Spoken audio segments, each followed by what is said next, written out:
Part 1. I never set out to make the Drunken Lantern my second home, but that's exactly what it had become over the years.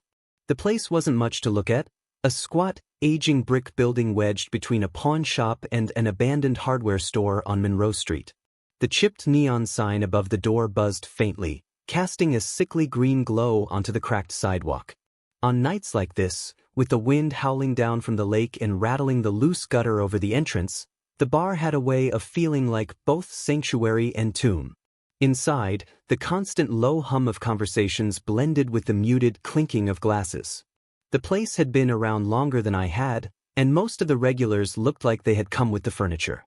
Booths lined the far wall under dim yellow lights, each with its own battered little table scarred by decades of restless hands and spilled drinks. The bar itself was a slab of stained oak, polished nightly but never clean. I slipped into my usual spot on the stool closest to the end, back to the door as always. The stool wobbled slightly under my weight, but I barely noticed anymore. Big Mike was behind the bar, drying a glass with a towel that looked as tired as I felt.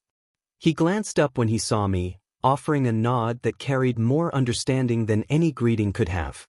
"We'd danced this dance plenty of times." "Evening, Calvin," he said, setting the glass aside. "The usual?" I managed a thin smile and nodded. "The usual." He poured the first shot of bourbon without comment, placing it in front of me with a soft clink. The amber liquid swirled slightly as I picked up the glass, studying it for a moment before tossing it back. The burn spread down my throat and settled into the hollow that had grown in my gut these past few years. Mike refilled the glass automatically. "How's the job treating you?" he asked, the question more habit than genuine curiosity.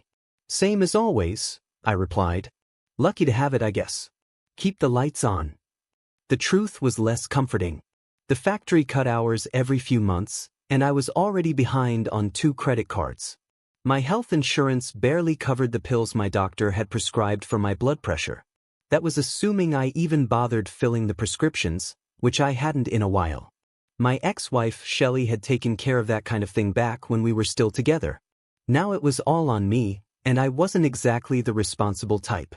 Mike said nothing, just nodded and wiped down a section of the bar that didn't need wiping. We both understood the rhythm. Small talk was an unnecessary indulgence most nights. I knocked back the second shot and tapped the glass lightly against the wood. Mike raised an eyebrow, hesitating just a beat before refilling it. "You sure you want to keep up this pace tonight?" he asked. I waved him off. "It's fine. Been one of those days." Mike grunted and stepped away to serve another customer. He knew better than to push. I sat there for a while, staring into the third shot. My hand hovered for a moment before I lifted it to my lips and swallowed it down. The third shot was always the pivot point, the place where my mind started to blur around the edges and everything softened just enough to make the world feel tolerable again. That was when I saw her. At first, I thought my eyes were playing tricks on me. The far corner booth, the one that usually sat empty this time of night, now had a single occupant. A woman. Pale, dark-haired, dressed in something that looked almost out of place, like she belonged to another era. The soft lighting barely reached her table, but I could see enough to know I hadn't seen her here before. She sat perfectly still, hands folded neatly on the table in front of her, eyes fixed in my direction. I blinked and looked away, trying to reset my focus, but when my gaze returned, she was still there, motionless. A faint chill crept up from the base of my spine, but I brushed it aside. The third shot always did that, muddled perception just enough to play games with shadows and shapes. The mind filled in gaps when the alcohol began softening its grip on reality. Mike returned, catching the direction of my gaze. "You good, Calvin?" he asked. I forced a chuckle, shaking my head. "Yeah. Just thought I saw someone I knew, that's all." Mike glanced toward the booth, then back at me with a puzzled expression. "Booth's empty, bud." I frowned, forcing my eyes back to the corner. She was still there, same posture, same calm expression, though Mike clearly didn't see her. I rubbed my temples and exhaled slowly, careful not to let the unease crawl too far. The third shot was kicking harder tonight than usual, that's all. Nothing I hadn't handled before. If I let my head get away from me now, it would only spiral. I turned my attention back to the bar, keeping my eyes forward, though I could still feel her gaze lingering. Part 2. The following evening, I found myself back at the Drunken Lantern. The cold evening air clung to my jacket as I pushed open the door and slipped once more into the world of yellowed lights and murmuring voices. The atmosphere felt the same as always, but I carried something new with me, the faint unease that had settled over me the night before, now ever present. Big Mike was behind the bar again, polishing another glass with slow, steady circles. His face lifted when he saw me enter, and he gave the same nod he always did upon my return. "Evening, Calvin," he said. "You want the usual?" I pulled out the same stool, settling into its familiar creak. "The usual." Without hesitation, he poured the first shot of bourbon, setting it gently in front of me. I reached for the glass and let the burn roll down my throat. The warmth spread through my chest, dulling the tightness that had built up over the day. The factory had been a drag, the machines louder than usual, the foreman more irritable, the hours longer than they had any right to be. Mike refilled my glass, and I offered him a half-hearted smile. "How's business tonight?" He shrugged. "Same crowd, same complaints." His voice held a dry amusement, though his eyes still carried the same cautious glance they always did when I sat down for another night of drinking. I downed the second shot a little faster this time, eager to let its effects smooth out the edges. The rhythm was automatic now. It was only when Mike reached for the bottle again that I felt hesitation ripple briefly through me, though I didn't let it show. He raised his eyebrows slightly. "Going for 3 again?" I nodded. "Might as well. Third one's the charm, right?" He said nothing, only poured the bourbon into the glass with the same practiced ease. It swirled lazily under the glow of the overhead bulbs. I lifted the glass slowly, pausing just long enough to glance toward the corner booth. She was there again. The same pale complexion, the same dark hair cascading over her shoulders. Her hands rested on the table, fingers intertwined. The shadows pooled around her, framing her like some carefully staged photograph. And just like before, she was staring at me. The chill crept back into my chest, coiling tighter this time. I let the third shot slide down my throat, though it did little to steady my nerves. The alcohol dulled plenty, but not her presence. For a long moment, she remained still. Then her lips parted. Her voice was quiet but carried across the room as though drawn directly to my ears. "You're dying, Calvin. You know that, don't you?" I blinked and glanced around quickly. None of the other patrons seemed to notice her. A pair of men at the far end of the bar were deep in conversation about last night's football game, and Mike had turned his attention to washing another glass. If anyone else heard her speak, they gave no sign. I looked back toward her, swallowing hard as I tried to steady my voice. "Is that so?" She nodded. "It's already begun. Your liver's failing. Each night you return here, you hasten what's coming." Part of me wanted to dismiss her entirely, to chalk it up to the third shot playing tricks on me again. Still, the way she spoke, softly, calmly, and self-assured, made it hard to brush aside so easily. "Who the hell are you?" I asked, my voice cracking at the edges. She tilted her head slightly as though studying me. "I'm someone who sees what you refuse to see. I know where this ends." My throat suddenly felt dry. I reached for my glass, realizing only as my fingers met the empty bottom that I had already finished it. She continued, her voice steady. "You'll lose your job first. The missed days will pile up as your body weakens. Then the bills will come due. Your savings won't last long, what little there is. And Shelley, well, you know what burdens she already carries." The mention of Shelley raised my hackles. It wasn't just the words themselves but the certainty with which she spoke them, as if she had already watched my future play out. I laughed, though it came out thin and hollow. "You sound just like my doctor." Her eyes narrowed. "Your doctor sees only the surface. I see the full arc, Calvin. But it doesn't have to happen that way." I squinted at her, wary. "And let me guess, you've got some way to fix it?" She nodded once, the faintest curve of a smile touching her lips. "I can intervene. If you choose to stop drinking, I can give you the time you're losing. I can keep you from falling apart. Your family won't suffer for your mistakes. You won't leave them destitute. The words hung in the air, wrapped in an almost tempting simplicity. It sounded easy, too easy, and that alone made my skin crawl. I shook my head and laughed again, though the humor never reached my chest. You know what you sound like? One of those self-help commercials on late-night TV. Turn your life around. Make better choices. I leaned forward slightly, lowering my voice. But you're not real.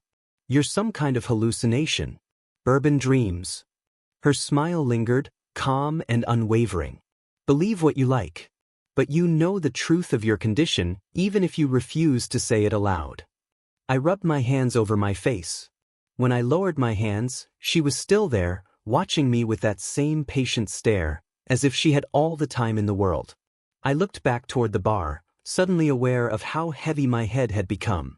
Mike caught my eye from down the counter and gave a small nod, wordless but understanding. I didn't look back at the corner booth again that night. Part 3.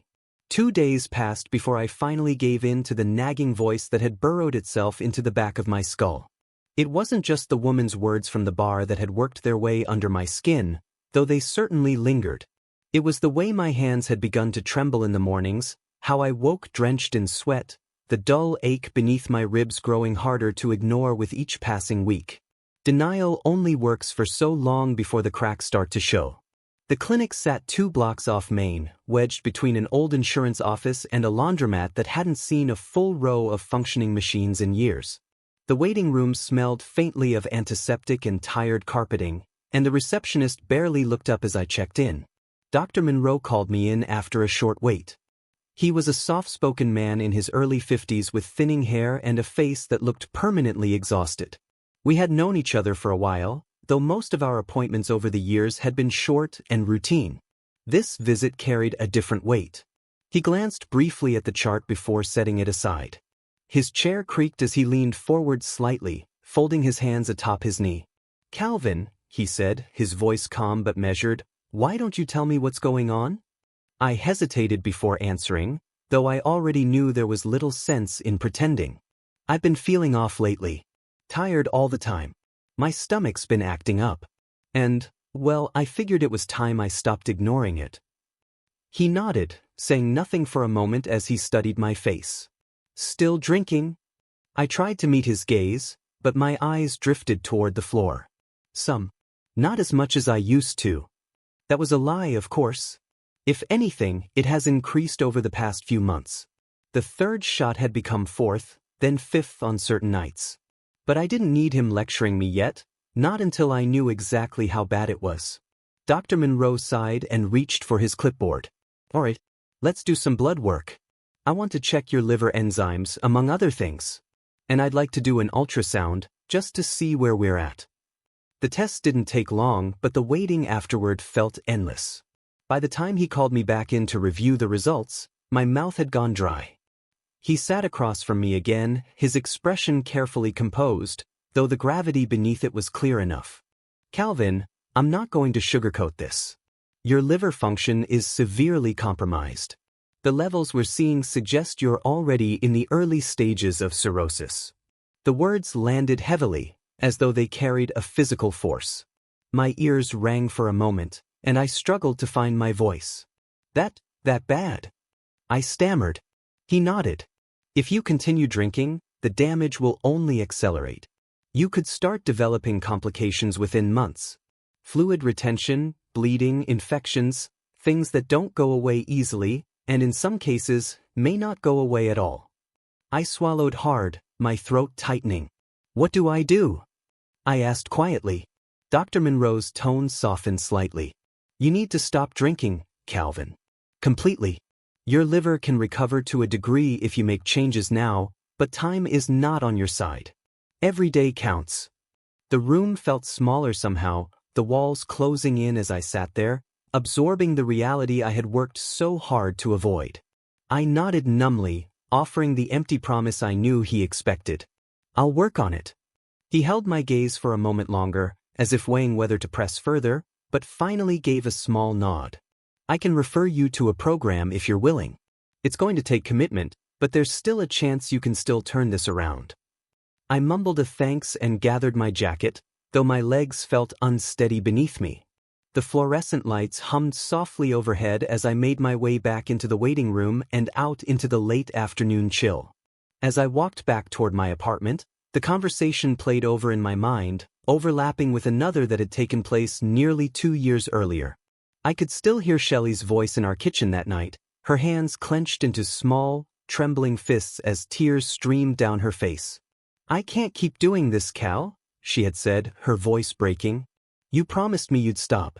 You promised more times than I can count, and every time I believe you, you find your way back to that damn bar."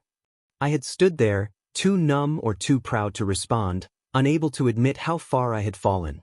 In the end, she had packed her things and left, taking our daughter with her. I hadn't seen either of them since. The guilt ate at me even now, its sharp edges dulled only by the bottle I kept returning to like some faithful, poisonous companion. That evening, despite everything the doctor had told me, I found myself once again sitting at the bar inside the Drunken Lantern. Big Mike looked at me with something resembling pity but said nothing as he poured the first shot. The bourbon burned on its way down, but this time the warmth offered no comfort. I glanced toward the corner booth. The woman was not there tonight. Somehow, that unsettled me even more. Part 4. The days that followed passed beneath a kind of haze that never fully lifted, even in the moments I spent away from the bar. I tried to quit, or at least to cut back, telling myself that I had finally reached the edge of the cliff and could no longer afford to keep inching closer. Each morning began with some fragile promise of restraint, but as the hours wore on and the weight of my failures settled across my shoulders, the pull of the bottle became too strong to resist.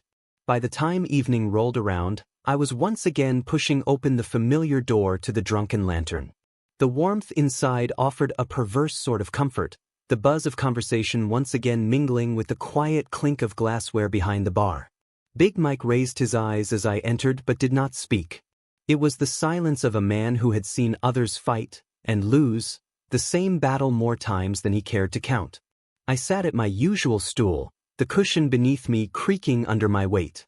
Mike poured my first shot without asking, and I drank it quickly, as though trying to silence the part of my mind that still whispered warnings. The second shot followed, then the third, each one blurring the edges of my thoughts a little more.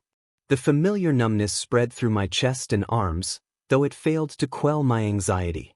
As I lowered the empty third glass to the bar, I sensed her before I saw her. The air shifted slightly, or perhaps it was only my mind tricking itself again, but when I turned my head, she was there. The woman sat in the corner booth as though she had never left, her pale features framed by the dim light. Her dark hair shimmered faintly, and her eyes locked onto mine the moment I looked in her direction. "Do you feel it yet?" she asked, her voice steady and low, though it carried across the distance effortlessly. "Pulling at you from within?" I swallowed hard, feeling my throat tighten. "You're persistent, I'll give you that." She offered a faint smile. "Persistence is required when time is slipping through your fingers." I shook my head, though the motion made the room tilt slightly. "I told you before, I'm not interested in whatever game you're playing." Her eyes softened, and for a moment she looked mournful. "I am not your enemy, Calvin. I only want to spare you what is coming." Before I could respond, the room around me shifted. The bar dissolved into darkness, replaced by a cold, gray landscape. A small gathering of figures stood before a casket, their faces pale beneath a heavy sky. I recognized them instantly. Shelley stood near the front, her shoulders hunched beneath the weight of grief. Her hands clutched tightly at our daughter, who looked up at her mother with wide, pleading eyes. The preacher's voice was muffled, little more than a droning hum beneath the wind that cut across the cemetery. The few mourners present looked uncomfortable, eager for the ceremony to end. The coffin bore my name, etched into the polished wood. I tried to move or to speak, but my body would not respond. I was locked in place, forced to watch as the scene unfolded before me. Shelley's face was hollow, her eyes red and swollen. Her lips moved as though she were whispering some small comfort to our daughter, but the words never reached me. The little girl, our daughter, clung to her mother's coat, her small face buried against Shelley's side as silent tears streamed down her cheeks. The wind howled louder, and the vision shifted once more. Now I stood inside Shelley's modest apartment. The walls were thin, the furniture sparse. Unpaid bills sat piled on the kitchen counter, their bold red lettering screaming out warnings. Shelley sat at the table, her head buried in her hands, while our daughter colored quietly on a sheet of scrap paper nearby. The girl looked thinner than I remembered, her clothes worn, the shoes on her feet scuffed and too small. Then, as suddenly as it had begun, the vision snapped away, and I found myself back at the bar. My hands trembled slightly as I reached for the edge of the counter to steady myself. The woman remained where she had been, her gaze never wavering. "You see now," she said gently. "This is the future waiting for you, for them, if you continue." I stared at her, my voice rough and low. "Why do you care? What's in it for you?" For the first time, she hesitated. Her smile remained, but something behind her eyes shifted. "Because your suffering has weight, Calvin. Choices ripple outward, touching others in ways you may never fully see.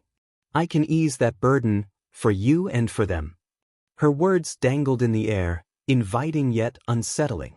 The promise of mercy mixed with something I could not yet name, and the ambiguity in her tone made my skin prickle. I looked away, my head swimming with the afterimage of Shelley's tears and my daughter's angst-ridden face.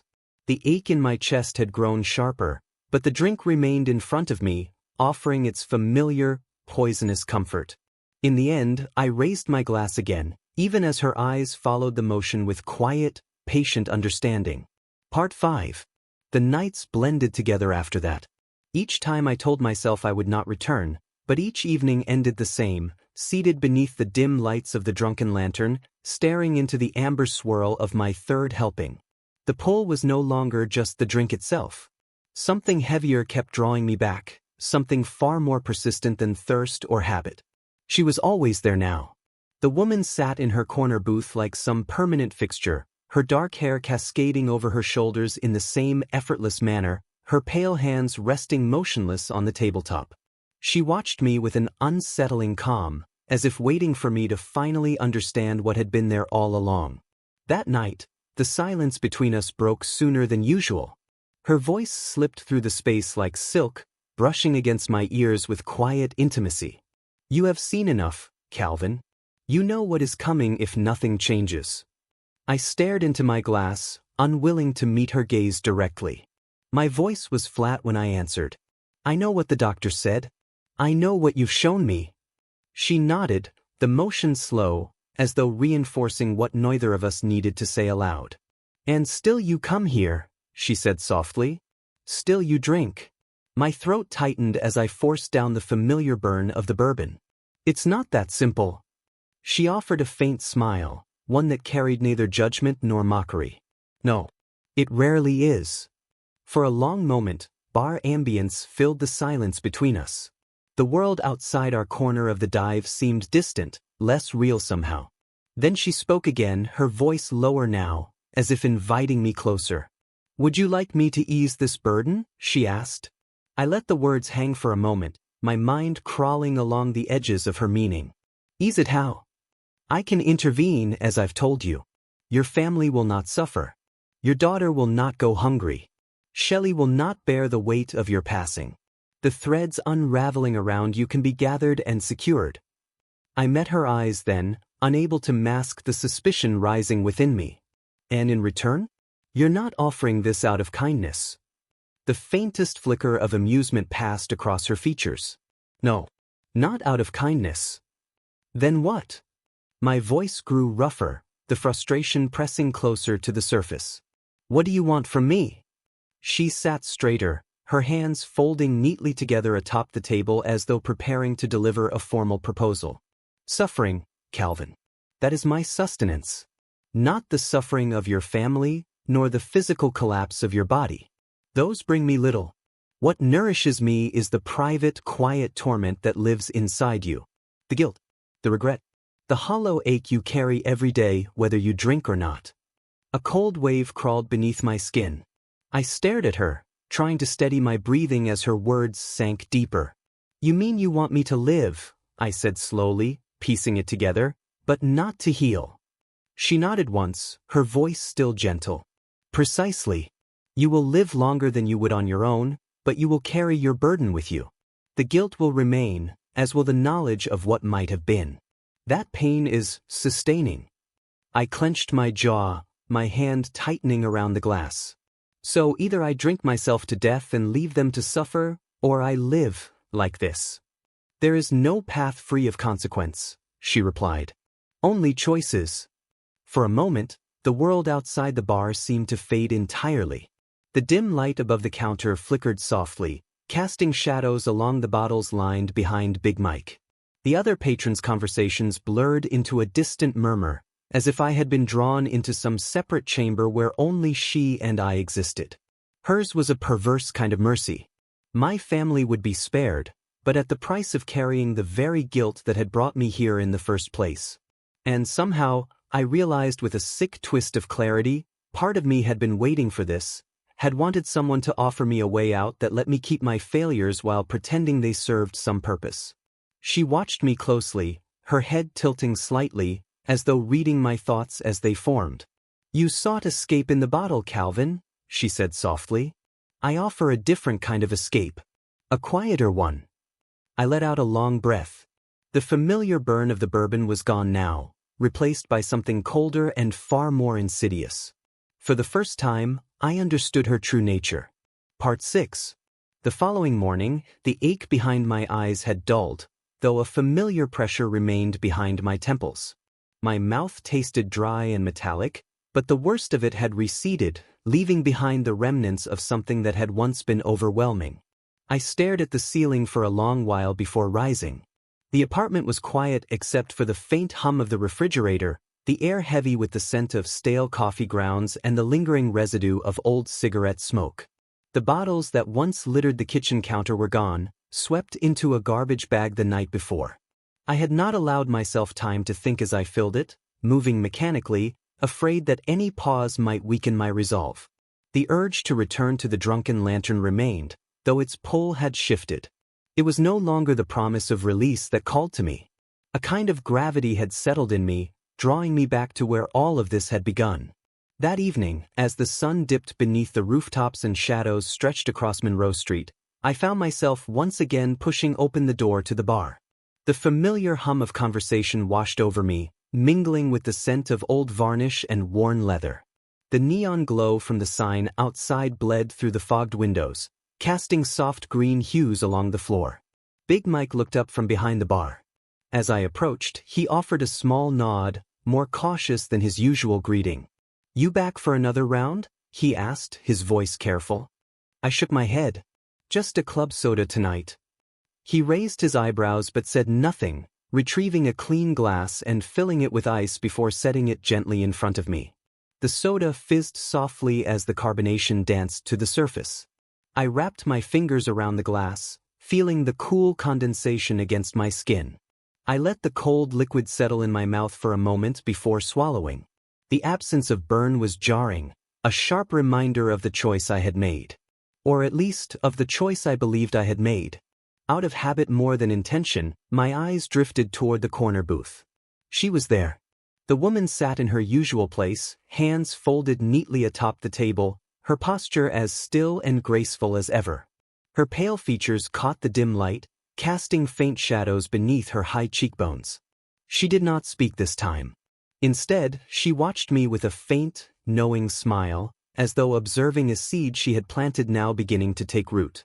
The conversations around me continued, the other patrons oblivious to her presence, as they always had been. The clink of glasses and muffled din of idle chatter filled the space, but in that corner of the room, the silence between us remained unbroken.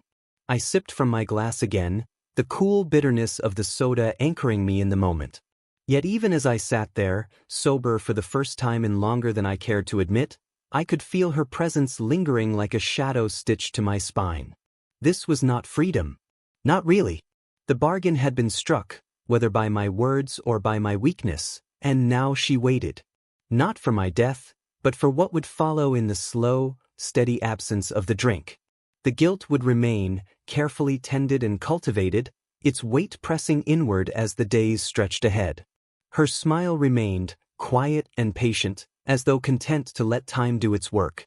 I looked away, fixing my gaze on the rippling surface of the soda in my glass. The bubbles rose and burst softly, marking time in delicate, vanishing moments. And still, from the corner of my vision, I could feel her watching. Part 7. 6 months had passed since I last touched a drop of liquor, and for the first time in years, my mornings no longer began with a pulsing ache behind my eyes or the sour taste of last night's mistakes clinging to my tongue. The apartment, once cloaked in the stale scent of spilled bourbon and old smoke, smelled clean now, though faint traces of those years still clung to the corners. The empties had long since been hauled away, the broken habits swept beneath the surface of something that resembled stability. My skin held color again, my weight had leveled out, and the tremors in my hands had long since subsided. Even my doctor, surprised by the blood work, offered a tight-lipped nod during my last visit, noting how remarkable my recovery was. He had no words to explain it fully, though his eyes betrayed a skepticism he would not voice aloud. The factory had reinstated me full-time, and with steady hours came steady pay. My landlord, once growing impatient with my overdue rent, now greeted me politely when our paths crossed. The world around me seemed to reward my effort, as if finally acknowledging my repentance. But beneath it all I could feel her still. The woman remained, though she had not spoken since that last exchange. I saw her whenever I visited the Drunken Lantern, which I still did some evenings out of habit, ordering nothing stronger than a soda. She sat in her corner booth, observing me, her expression placid, her posture composed. She had no need to speak. Her presence was enough to remind me of the arrangement we had made, the invisible contract binding us both. Some nights, I wondered whether she was there at all, or if my mind conjured her as a warning, a marker of what I had become. Yet each time my eyes found that booth, she was there, waiting. Still, I allowed myself hope. Cautiously, I had begun to reach back into the life I had abandoned. It started with a phone call to Shelley. The first conversation was brief, her voice cautious, her words measured. She had heard of my sobriety from mutual acquaintances, though her disbelief was evident even as she offered polite congratulations. I did not press. I knew better than to demand trust where none had been earned. Over time, though, she allowed more. A second call followed a few weeks later, then another. Eventually, she permitted me brief visits with our daughter, supervised at first, and always with an undercurrent of tension, but visits nonetheless. The first time I saw my daughter again, I hardly recognized her. She had grown taller, her features maturing into an early version of the woman she would one day become. The last time I had held her hand, it had been small, the grip loose and childlike. Now, her fingers felt stronger and more assured, though they trembled slightly as she took my hand with hesitant curiosity. We spent those visits at public parks, strolling beneath the bare branches as autumn bled into winter. I told her stories, some real, some invented, and she listened with wide, uncertain eyes, searching my face as though trying to reconcile the man standing before her with the man she remembered. Shelley remained distant during these visits, her arms crossed, her eyes sharp, but even she allowed herself the smallest cracks of softness. A brief smile when our daughter laughed, a nod when I returned her safely and on time. The ice between us had not thawed, but fissures had formed. In those moments, I almost believed I had beaten it, that whatever force the woman represented had lost interest, satisfied with the bargain we had struck. Yet each time I returned to the Drunken Lantern, she was there. And each time I met her gaze, her expression seemed almost amused, as if watching a performance whose ending she already knew. Big Mike had noticed my change as well. On one particular evening as I nursed my soda, he spoke softly while drying glasses behind the counter. "You're looking better these days, Calvin." "Trying to keep it that way," I replied, my voice steady. He nodded, his eyes flicking briefly toward the corner booth before returning to me. "Good. Keep at it." The implication hung in the air, unspoken but understood. Whether or not Mike saw her, he sensed something lingering in that booth, something neither of us dared name. Despite everything, a fragile optimism took root. My hands no longer trembled. My steps no longer staggered. I was rebuilding brick by careful brick. But beneath the steady rhythm of my new life, beneath the repaired relationships and regained trust, a slow, quiet current coiled in the dark, waiting. And she watched. Forever and always she watched. Partied. For a time, it seemed as though the pieces might hold together. The rhythm of my days settled into something steady, almost fragile in its simplicity. I worked my shifts at the factory, exchanged brief but pleasant conversations with Shelley, and cherished every limited hour I was allowed with my daughter. I clung to the thought that perhaps the worst was behind me, that my willingness to change had shifted the tide. But as winter gave way to spring, the seams began to fray. It started with Alan. He had been one of the few friends who had not entirely written me off during my worst years.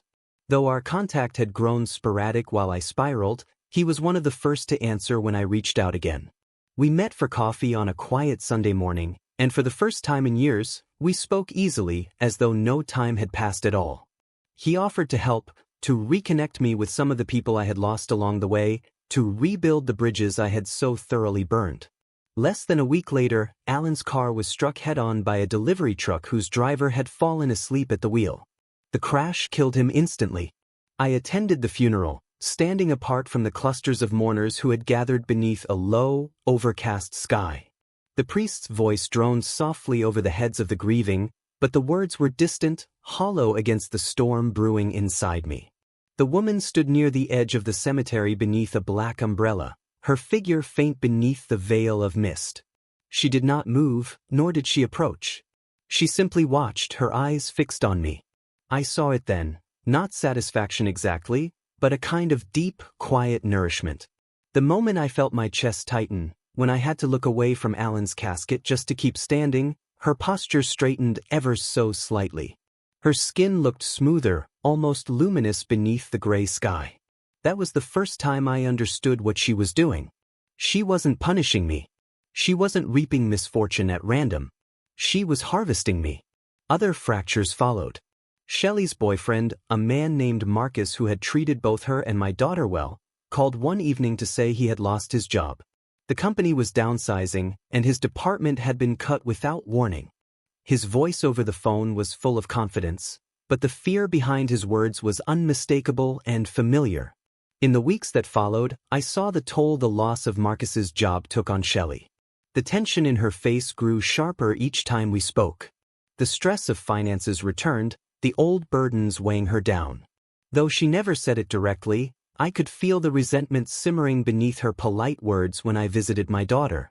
Each time she looked at me with that buried anger, each time I saw the weight I had once laid on her begin to return, I felt it again, the shame curling in the pit of my stomach. And each time, in the back of my mind, I could feel the woman's attention sharpening, as though feeding on the helplessness that festered inside me. Then came the accident at school. I was at work when Shelley called, her voice panicked. My daughter had fallen from the monkey bars during recess. Her arm was broken, though the doctors said she was lucky it had not been worse. Shelley's voice cracked as she spoke, the sharp edge of her anxiety slicing through every syllable. I rushed to the hospital, finding my daughter pale, groggy, and sedated beneath a thin blanket, lying there in anticipation of surgery. She smiled weakly when she saw me, but I saw the sheen of pain in her eyes. I held her hand gently, afraid to squeeze too hard. The helplessness I felt in that room was unlike anything I had known in sobriety. My mind raced with questions I had no answers for. I cursed the teachers, the playground equipment, the school nurse, the timing of the call, everything I could think of that wasn't me. But the guilt came anyway, and she felt it. That evening, I returned to the bar, not for a drink, just to breathe. The weight had grown too much to bear in the silence of my apartment. The familiar creak of the door, the warm glow of the low lights, and the soft hum of conversation greeted me as they always did. Big Mike offered a nod but said nothing, sensing the storm beneath my calm exterior. I took my usual seat, my hands resting flat against the bar, fingers splayed to steady myself. The soda glass sat untouched before me, its ice slowly melting. She was there. The woman sat in her booth, her posture perfect, her hands folded neatly atop the table. She watched me with that same unwavering gaze. But now, something has changed. Her skin had a color it hadn't before. Her features had grown subtly sharper. Her hair shimmered as if brushed by light no one else could see. She was full. Or at least fuller than before. I rose slowly from my stool and crossed the space between us. The other patrons continued their conversations, oblivious or perhaps incapable of seeing the transaction about to unfold. As I reached the edge of her booth, she inclined her head slightly, inviting but offering no words. I stood there, my voice low but trembling. "You're feeding off this." Her gaze did not waver. "I told you I draw sustenance from suffering. You carry it with you, and you spread it." I clenched my teeth. Alan's death. Marcus losing his job. My daughter. My voice cracked. "You did this." Her voice was soft but unyielding. "I did not cause it. I merely remain near. These things unfold around you. I harvest what arises from your grief. That was the agreement." I shook my head. "That wasn't the deal." "You misunderstand what was offered," she said, tilting her head slightly. "You asked for time. You asked that your family be spared your absence. I granted that. You live. They live. But there is no protection from life itself, Calvin. Only from death. And I am not its keeper." I looked at her, at the gleam behind her eyes, the subtle flush of vitality in her cheeks, the faint glow beneath her skin, and I knew. Every pang of guilt, every sleepless night, every moment I had stood helpless in the face of my own failure had gone into her. She didn't just feed on suffering. She grew from it. She refined it, polishing it into sustenance, and wore it like jewelry beneath her skin. I turned away, the room tilting under the realization of the true scope of my predicament. The soda had grown flat, the last fragments of ice drifting lazily. All the while she watched, stronger than ever. Part 9. The days that followed brought no relief, only the steady accumulation of dread. My thoughts were increasingly incoherent. They circled endlessly, tightening like a snare as I watched her grow in power while the world around me unraveled. The helplessness had curdled into something bitter. I could feel it burning beneath my ribs, a restless ache that grew with each new misfortune. And with it, I saw the shimmer behind the woman's eyes grow brighter. One evening, as the factory whistle blew and my shift ended, a sudden urge seized me. I walked past my apartment without stopping, my hands trembling in my pockets. The air was cold, but I felt none of it. My feet carried me straight to the drunken lantern as though guided by instinct. The bar's familiar creak and the low murmur of conversation washed over me as I entered. Big Mike glanced up from behind the counter, his eyes narrowing slightly as I approached. I did not hesitate. Sliding onto my usual stool, I fixed my gaze on him. My voice came out steady, but it felt foreign in my mouth. "Pour me one." Mike hesitated, but eventually turned and pulled the familiar bottle from the shelf. The bourbon caught the light as he poured it into the glass, setting it down before me with careful precision. I stared at it, my mouth filling with the memory of its effects, practically salivating in anticipation. For a moment, I allowed myself to believe that maybe this would be the release I needed, that perhaps surrendering would give me back some piece of myself she had hollowed out. I raised the glass to my lips and drank. The bourbon hit my tongue, strong and familiar, but the sensation shattered the moment it reached my throat. A violent surge ripped through my chest and stomach. My vision narrowed as my body convulsed. The glass slipped from my hand and shattered against the floor as I fell to my knees beside the stool, retching uncontrollably. A bitter, sour flood burst from my stomach, splashing onto the wood beneath me. My throat seized, and my chest spasmed as wave after wave brought me to my knees. Big Mike moved around the bar, gripping my shoulder as I heaved. His voice hovered above me, concerned but distant. "Jesus, Calvin, what the hell's happening?" I couldn't muster an answer. My body refused to allow even that small act of control. When the retching finally subsided, I slumped back against the stool, wiping my mouth with the back of my sleeve. My breath rasped through my teeth, but the nausea still coiled in my gut, waiting to strike again. Mike crouched beside me. "You sick? Food poisoning or something?" I shook my head, unable to find the words. Then, through the blur of my tears and the haze of dizziness, I saw her again. The woman sat in her booth, unfazed by the disruption around. Her face glowed faintly beneath the dim lights, her eyes locked on mine with a quiet, fixed authority. She said nothing, but I understood. The moment I could stand, I staggered to the bathroom and cleaned myself up as best I could, though the shaking in my hands refused to settle. My skin was clammy, my stomach still twisting beneath the surface. But something deeper had shifted. It was not only alcohol. I discovered that in the days that followed.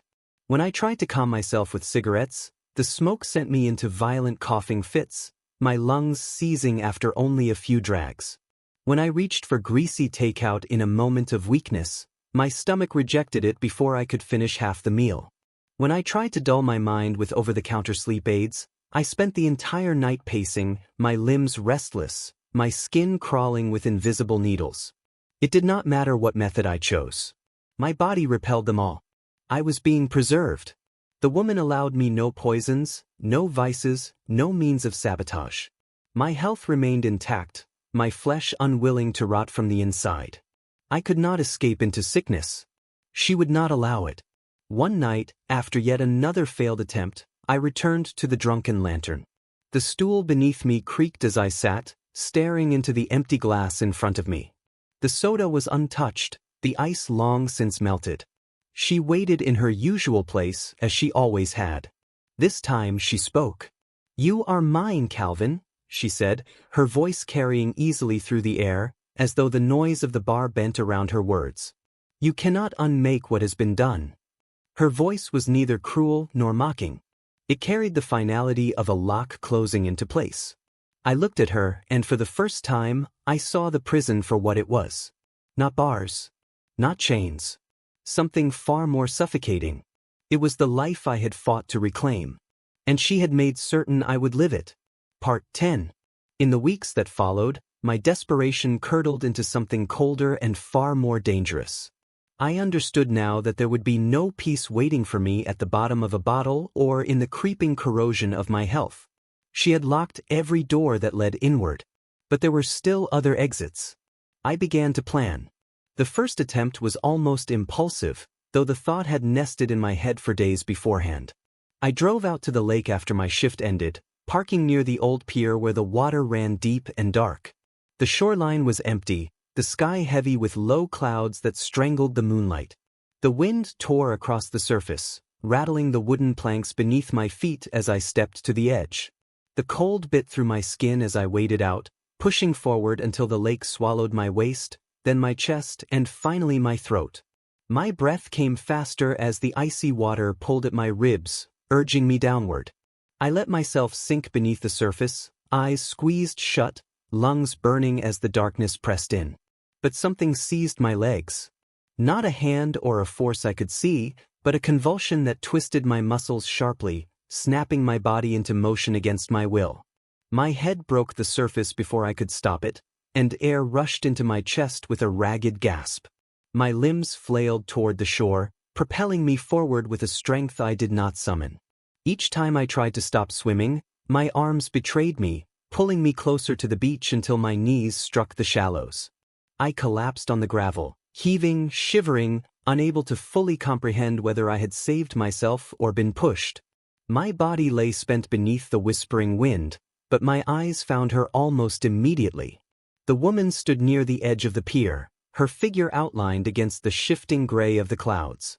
She said nothing, but her posture radiated something close to irritation, as if my disobedience had mildly inconvenienced her. I tried again. A week later, I made my way to the old railway crossing near the industrial park. The trains still ran heavy there, screaming through town as they carried freight eastbound. I stood at the edge of the tracks, watching the distant headlights approach, the twin beams growing brighter against the black. The timing had to be perfect. If I jumped too early, the train would stop. If I hesitated too long, there would be nothing left. I waited, measuring each beat of my pulse. As the horn wailed and the rails vibrated beneath my feet, I lunged forward. The ground betrayed me. A loose patch of gravel slid under my shoes, sending me sprawling backward instead of forward. My legs collapsed, and I fell hard onto my side as the train roared past, its steel bulk screaming inches from my face. The force of the wind it carried knocked me further into the embankment, pressing me into the dirt as though the earth itself wanted me out of its way. When the train was gone, I lay there in the silence, my heart racing. The woman appeared again beyond the tracks, as if she had simply stepped from the air itself. Her expression was unchanged, but her eyes gleamed faintly beneath the pale spill of the streetlights. The message was clear. She was watching. She was always watching. The following days became a blur of rehearsed accidents. I veered my car toward oncoming traffic, but tires screeched and swerved away before impact. I tried tampering with the wiring in my apartment, but the breaker tripped harmlessly every time. I even stood beneath a construction crane during an unscheduled visit to a job site, praying for equipment failure or falling debris. But the machinery held steady, the hooks never slipped, the cables never snapped. Every attempt unraveled just as it began, as though the world itself conspired to keep me upright. And always she was there. Each failure left me more erratic, my mind fraying as the futility of my efforts gnawed at the edges of my sanity. The helplessness no longer sat quietly beneath my ribs. It stalked me through every waking hour, whispering, tightening. It was after the sixth attempt, when a ruptured gas line miraculously sealed itself before my lighter could spark, that she finally approached directly. I was sitting alone in my apartment, the stench of gas still lingering faintly in the air, the lighter still clutched in my shaking hand. The room felt smaller than it had ever been, its walls closing in with a pressure I could no longer ignore. Then she appeared. The woman materialized across the room without fanfare, her presence as steady as always, though her features seemed sharper now, her skin radiant with the fullness of everything she had drawn from me. She looked not angry, but tired of the game. "We made an agreement," she said softly, her voice as smooth as the night air. "You are not permitted to undo it." I glared at her, my voice cracked and raw. "You're feeding on me." Her expression held no denial. "I have sustained you. You are alive as promised. But your struggle, your grief, nourishes me. And it will continue to do so." I stood, my hands trembling. "I can't do this." "You will," she replied. "Or others will suffer in your place. I have allowed much. Do not force me to collect elsewhere." The chill behind her words settled into my bones. For the first time, the threat was spoken aloud. The cost of further resistance would not fall solely on me. She stepped back into the corner of the room, fading from sight as if swallowed by the air itself, leaving me alone once again in the silence that followed. But the message remained, heavy and unmovable. I had tried to bargain. I had tried to surrender. Now I saw the prison in full. And still she watched. Part 11. The warnings had done nothing to soften my resolve. If anything, they had clarified it. There was no life for me here. No bargain that could be honored. The longer I remained within her reach, the more the weight of my failure would gather around those I loved. I had seen it too many times now, her feeding, her growth, her quiet, parasitic satisfaction. And I knew the only way to sever the tether was to disappear entirely, to break the threads before she could weave them tighter. I devised the plan carefully. I chose a weekend when Shelley, warned by my recent stretch of apparent stability, allowed me an overnight visit with my daughter. She had grown more comfortable letting us have time together, though I could still see the careful reserve behind her eyes each time she handed over the little overnight bag.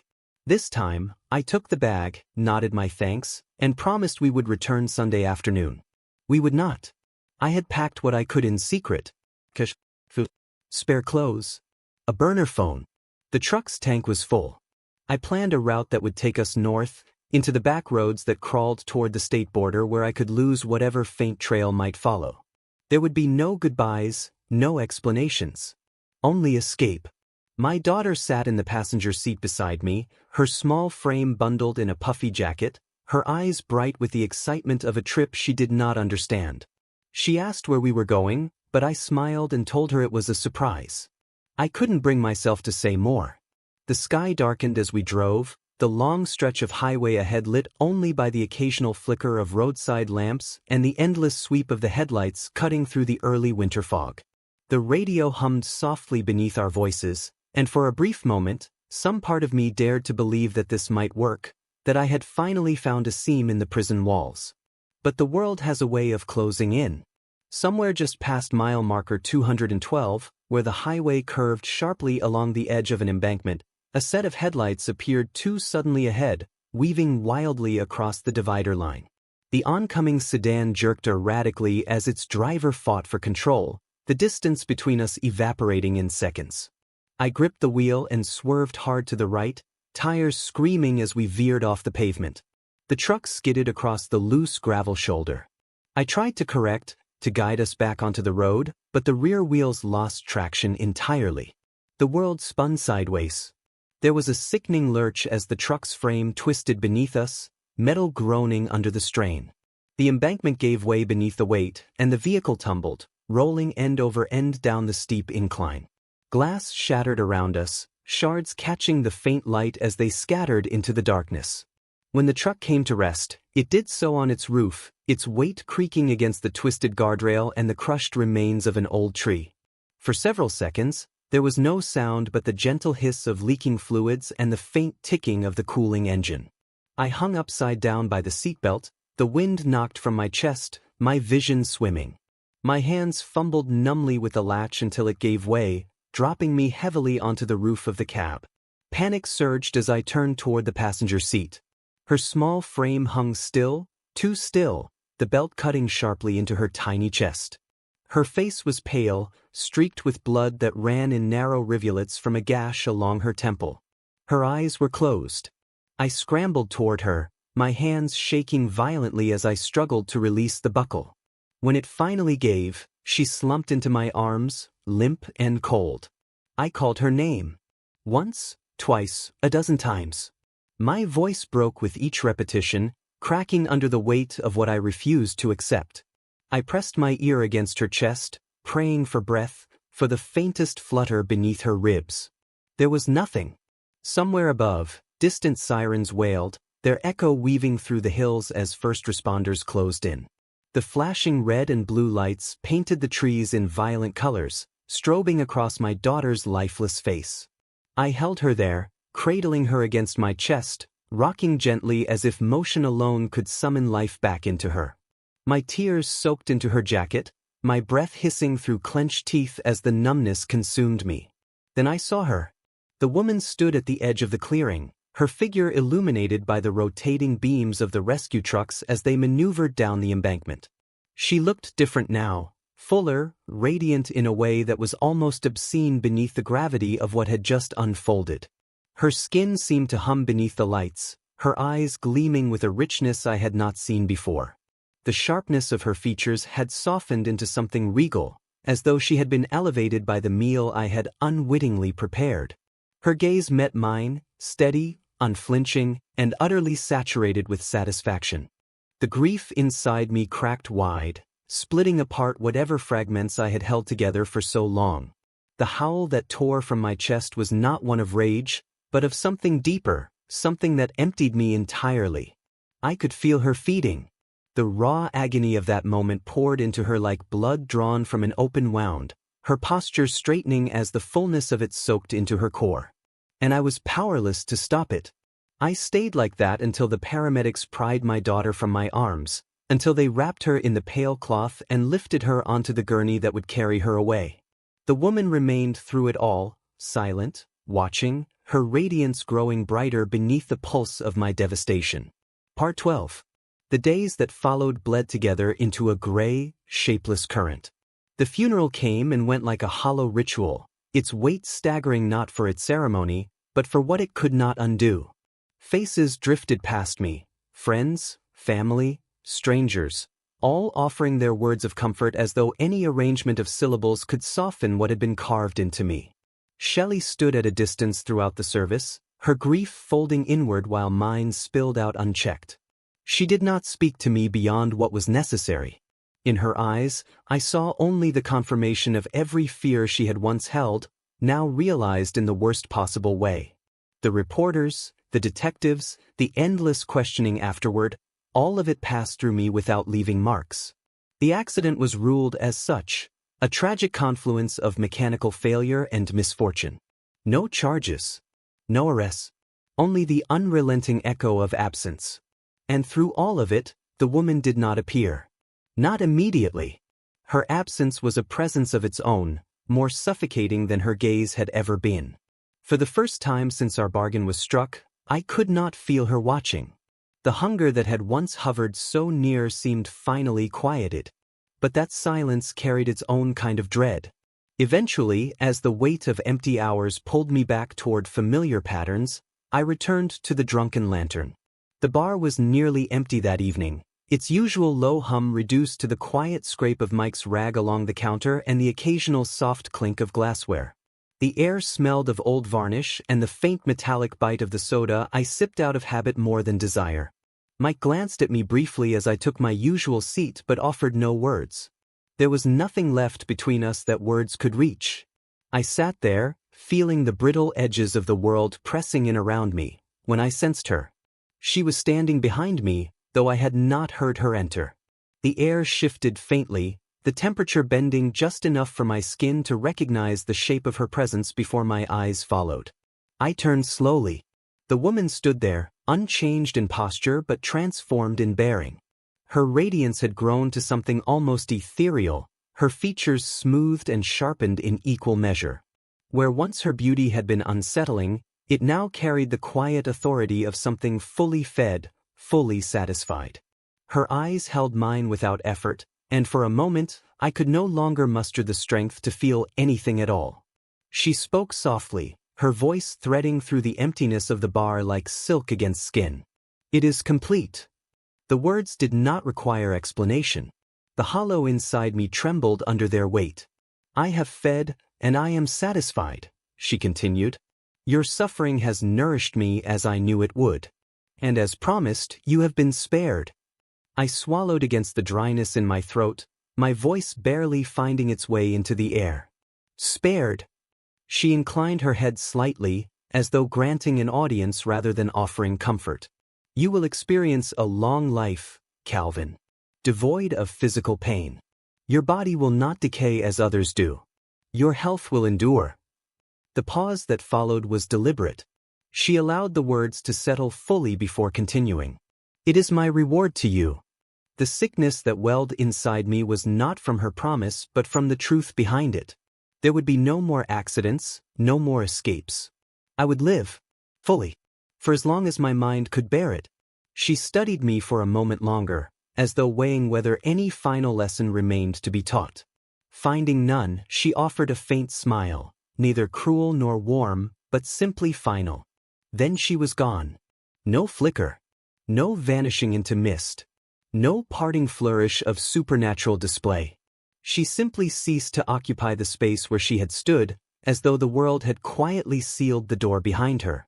And with her departure came the most unbearable silence of all. For the first time since she had entered my life, I sat alone. Truly, utterly alone. Part 14. The years folded over themselves, stacking one atop the next with an unnatural smoothness, as if time itself had been ironed flat beneath an invisible weight. The seasons changed, the world moved on. But my body, bound to the shape it had taken when she left me, refused to follow. In the first few years after her departure, I waited for the damage to begin, for the slow decay that should have crept into my joints, for the weight of time to announce itself through weakness, illness, or pain. But each morning, I woke up the same as I had been the morning before. Shelley remarried once, briefly.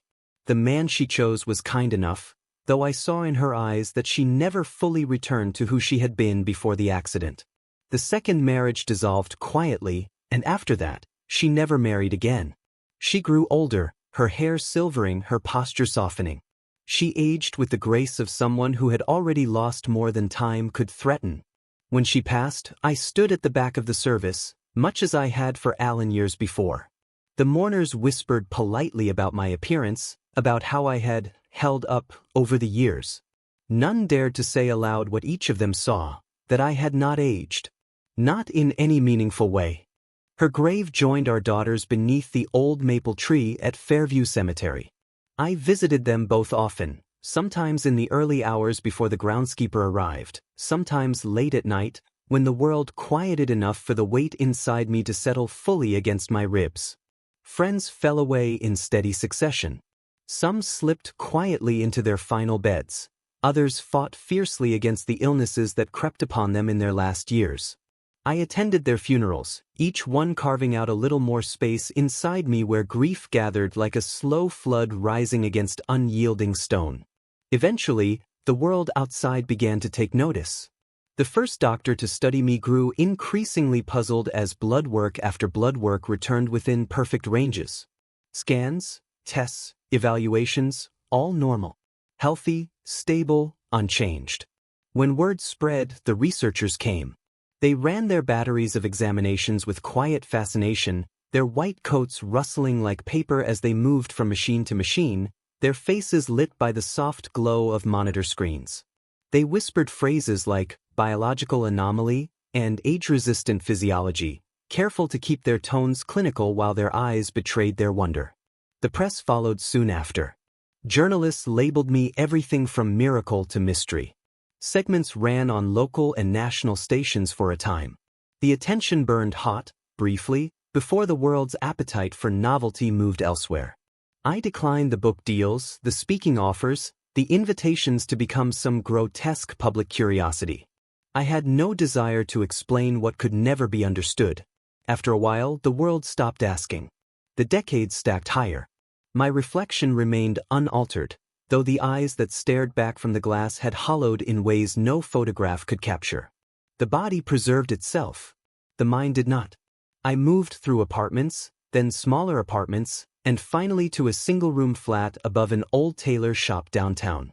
The city changed beneath me, buildings rising and falling, streets redrawn, neighborhoods gentrified or left to rot. I returned to the Drunken Lantern less frequently as the years wore on. Big Mike had passed not long after Shelley. The bar changed hands twice, though the sign remained, its soft neon buzz now dimmer than I remembered. New bartenders came and went, each younger than the one before, each casting uncertain glances my way as they poured me my habitual glass of soda. They never asked my age. They did not need to. The unease behind their eyes answered the question before it was spoken. Sometimes, as I sat beneath the low amber lights, I would glance toward the corner booth. It remained empty. The woman never returned. She had no need to. Her absence was as deliberate as her presence had once been. And still I remained. I visited the graves even as moss overtook the stones, even as the cemetery's newer sections pushed further into the wooded edges beyond. The names of my family etched into marble stood as one of the few unchanging markers in a world that no longer recognized me. The scientists who had once studied me had long since retired or died. Their successors showed only passing interest, their wonder dulled by time and by the steady accretion of new, more fashionable fascinations. My anomaly had grown old while I had not. I passed through each year with a numb familiarity, the weight of what I carried never easing, only dulling into something that no longer allowed full grief, only the echo of it. Like standing beneath the surface of deep water, unable to drown but still feeling the crushing cold of the depths. The worst of it was not the solitude. Not even the grief. It was the knowledge that she had told the truth. I had been spared. And I would remain so for a very long time. On the rare nights I still visited the Drunken Lantern, the newer patrons paid me little mind. They did not know my name. They did not ask. I was a fixture, quiet, still, and untouched by the years that had wrapped themselves around everyone else. I sat in my usual seat at the bar, the soda glass before me half melted with ice, the low murmur of strangers filling the room. The buzz of the sign outside hummed faintly, flickering now and again as though struggling to maintain its grip. And though she no longer watched me from the corner booth, I could still feel her in the hollow spaces she had left behind. She had fed. She was satisfied. And I remained.